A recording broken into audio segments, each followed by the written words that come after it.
नमस्कार. अकस्मात मराठी हॉरर चॅनलवर आपले स्वागत आहे. आज पुन्हा एकदा मी तुमच्यासाठी एक अद्भुत, अलौकिक आणि रहस्यमय अशी कथा घेऊन आली आहे. पण कथेला सुरुवात करण्याआधी जर तुम्ही या चॅनलवर नवीन असाल तर चॅनलला सबस्क्राईब नक्की करा आणि सोबतच बेल आयकॉनवर देखील क्लिक करा, जेणेकरून तुम्हाला अशाच नवनवीन आणि थरारक कथांचे नोटिफिकेशन्स मिळत राहील. 2006च्या हिवाळ्यात माझ्या एका मित्रासोबत मी पहिल्यांदा मुंबई पाहिली. अर्थात तो बऱ्याच वेळा मुंबईला जायचा, पण माझी ती पहिलीच वेळ होती. त्याचं काहीतरी काम होतं, ते पूर्ण व्हायला 4-5 दिवस लागतील अशी आमची अपेक्षा होती, पण प्रत्यक्षात ते 2च दिवसात उरकलं. आमच्याकडं 2 दिवस हाताशी होते, तर निदान मुंबई का फिरू नये अशा विचारानं आम्ही बाहेर पडलो. मग वरळी सी फेस, मंत्रालय, गेटवे ऑफ इंडिया आणि त्याच्या शेजारचं पंचतारांकित ताजमहल हॉटेल अशा अनेक जागा आम्ही पाहिल्या. अजूनही काही असतील, पण त्या आता माझ्या लक्षात नाही. पण मला सर्वात जास्त आवडली ती फॅशन स्ट्रीटची वारी. ते रंगीबेरंगी जग पाहून मला काय घेऊ आणि काय नको असं झालं होतं. किती प्रकार, किती रंग, किती वाव होता निवडीला, आणि स्वस्त तर किती. मी अक्षरशः वेड लागल्यासारखी खरेदी करत सुटलो होतो, पण पैसे संपत आल्यानं अखेरीस आवर्त घ्यावं लागलं. तरीही पूर्ण वर्षभर पुरतील एवढे कपडे मी खरेदी केले होते. तो आमचा मुंबईतला शेवटचा दिवस. दुसऱ्या दिवशी आम्हाला परत निघायचं होतं. खरेदी केलेल्या कपड्यांच्या गोड भाराखाली वाकून आम्ही पुन्हा स्टेशनकडे निघालो. वाटेच मला एके ठिकाणी बरीच गर्दी दिसली आणि त्या पाठोपाठ विक्रेत्याचा आवाज ऐकू आला. मी उत्सुकतेने पुढे जाऊन बघितलं. जमिनीवर अनेक पांढरे शुभ्र शर्ट अंथरून तो ते विकत होता. मी किंमत विचारली. त्यावर तो म्हणाला, कोणताही साईज घ्या साहेब, फक्त 40 रुपये.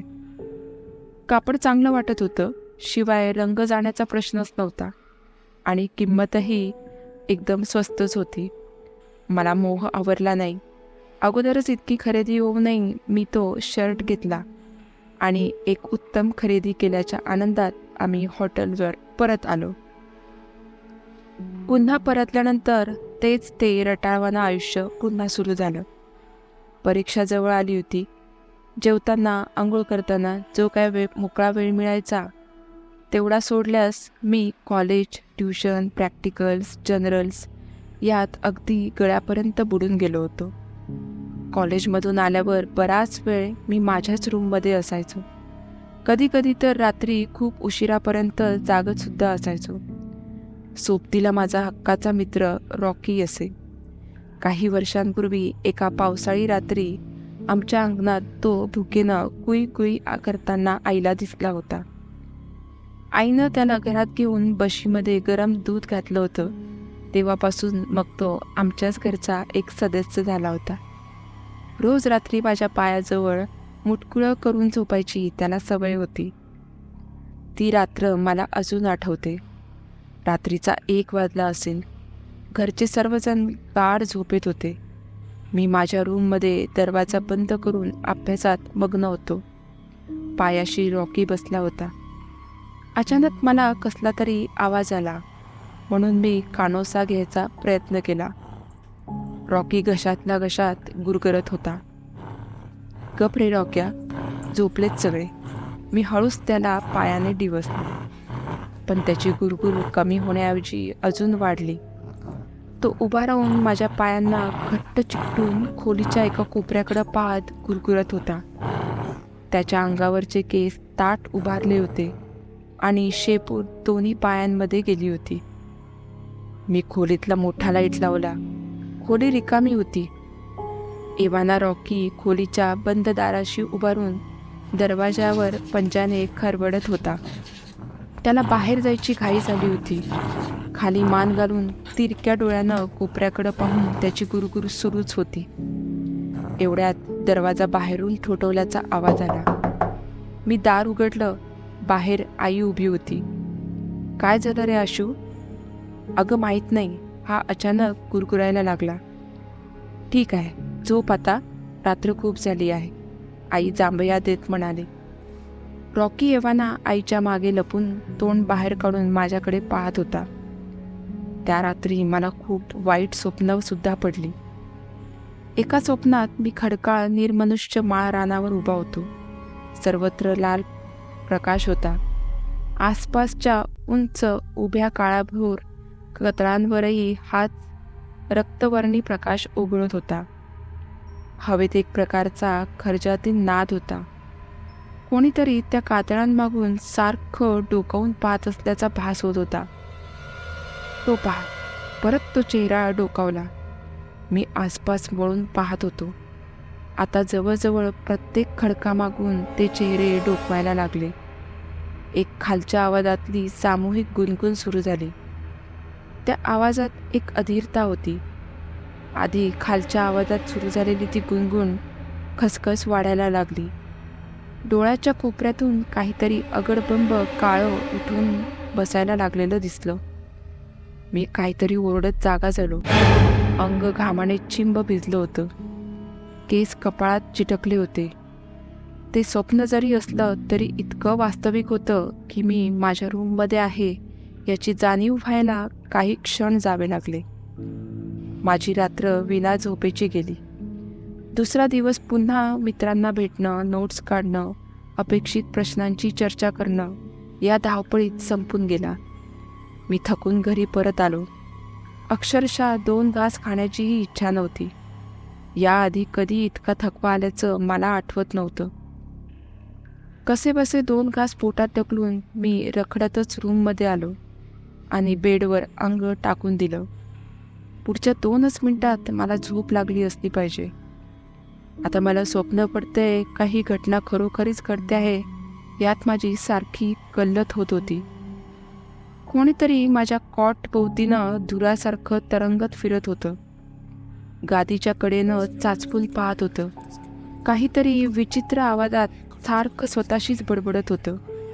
मध्येच कशातल्या कशात हसत होतं. माझ्या आसपास मधमाशांचं मोहोळ उठावं तसं कुई आवाज होत होता. कोणत्या तरी एका क्षणी ते माझ्या शेजारी उभं राहून माझ्यावर कललं. मी मोठ्यानं किंचाळलो असलो पाहिजे.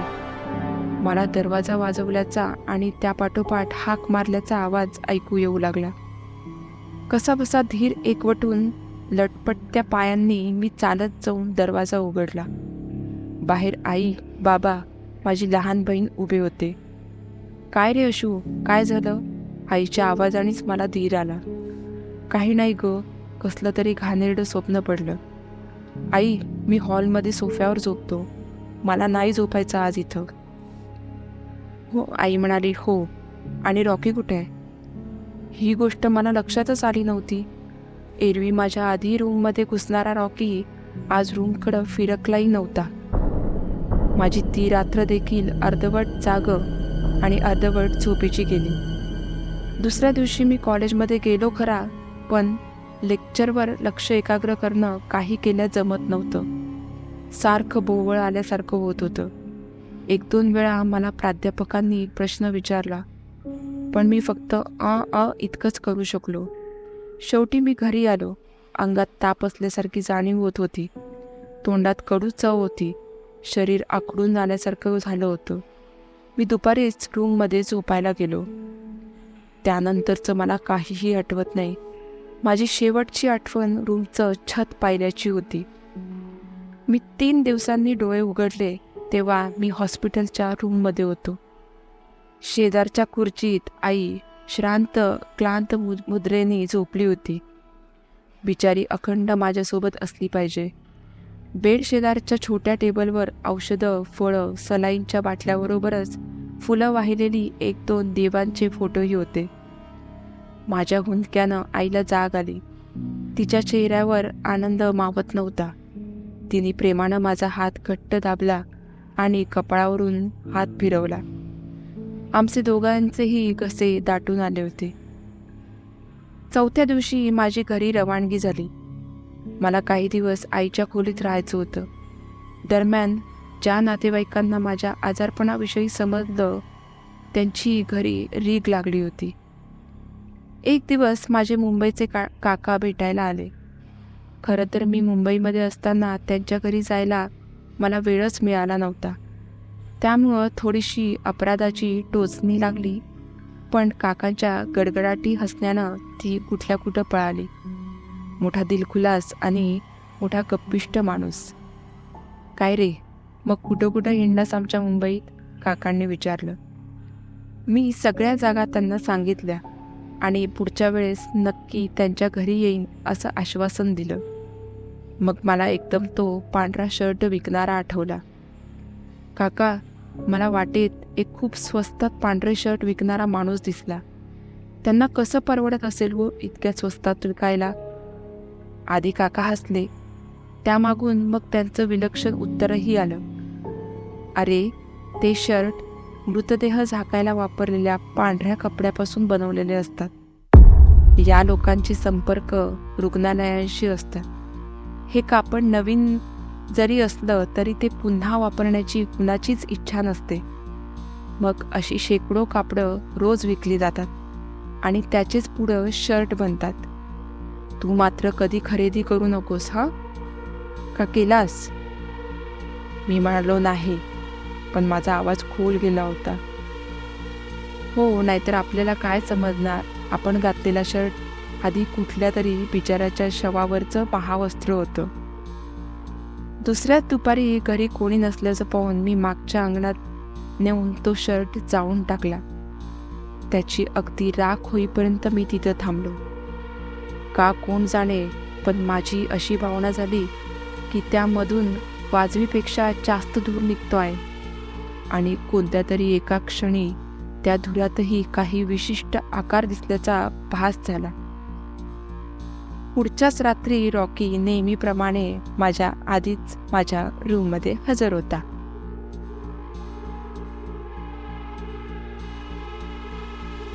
तर मित्रांनो, तुम्हाला आजची ही कथा कशी वाटली हे मला कमेंटद्वारे नक्की सांगा आणि व्हिडिओ आवडला असल्यास चॅनलला लाईक आणि सबस्क्राईब नक्की करा. भेटूया पुढच्या अशा एका थरारक कथेमध्ये. तोपर्यंत धन्यवाद.